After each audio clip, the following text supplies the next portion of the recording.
Welcome students. मैं doctor Sunil Kumar Garg, सह आचार्य लेखा एवं व्यावसायिक सांख्यिकी विभाग, बीडी राजकीय महाविद्यालय चमनपुरा, शाहपुरा, जयपुर आज आपके समक्ष एमकॉम फाइनल एबीएसटी के विषय संक्रिया विज्ञान के अध्याय निर्णय सिद्धांत के अंतर्गत निर्णय सिद्धांत में प्रयुक्त शब्दावली से संबंधित परिभाषाओं पर चर्चा करूंगा। निर्णय सिद्धांत में प्रयुक्त किए जाने वाले विभिन्न शब्द और उनकी संक्षेप में परिभाषाएं। सबसे पहली बात आती है विकल्प, ऑल्टरनेटिव, इसको कृत्य या एक्ट भी कहते हैं।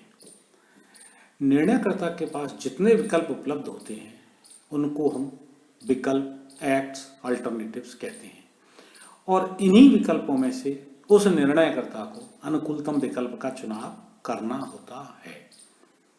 तो इस प्रकार एक निर्णय से संबंधित विभिन्न विकल्पों के समुच्चय को जो है इस तरीके से अपन व्यक्त कर सकते हैं। A1, A2, A3 ये विभिन्न विकल्पों के समुच्चय हैं। तो बात आती है विकल्प, तो पुनः एक बार याद रखेंगे कि भाई निर्णयकर्ता को उपलब्ध विभिन्न जो विकल्प हैं उनको एक्ट या अल्टरनेट कहा जाता है।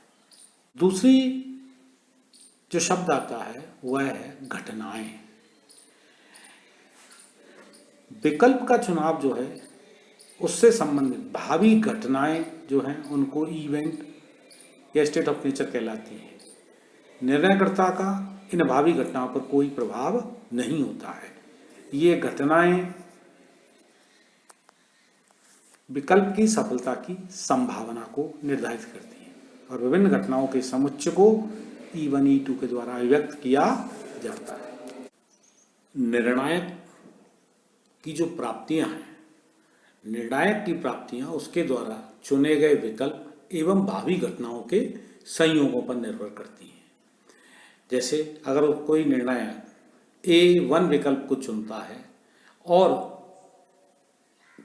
3 या 3 से ज़्यादा घटनाएं अगर उन विकल्पों पर प्रभावित करती हैं तो ऐसी स्थिति में एक निर्णायक की कुल प्राप्ति फर्स्ट विकल्प पे को यदि निर्णायक चुनता है तो A1, E1, A1, E2, A1, E3 इस तरीके से लास्ट में इनके योग जो है तो विभिन्न विकल्पों एवं विभिन्न घटनाओं के संयोगों के रूप में निर्णायक की प्राप्तियों को प्रस्तुत किया जाता है।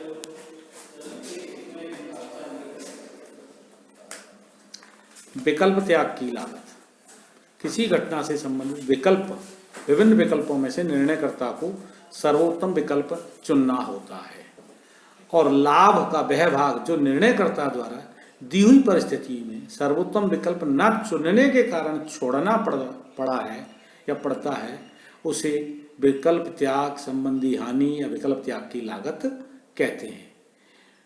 तो विकल्प त्याग की लागत की गणना करने के लिए प्रत्येक घटना की सर्वोत्तम पे ऑफ में से उस घटना से संबंधित अन्य विकल्पों की प्राप्तियों को घटा दिया जाता है।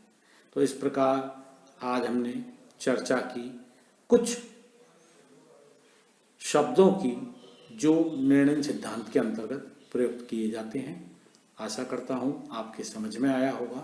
धन्यवाद।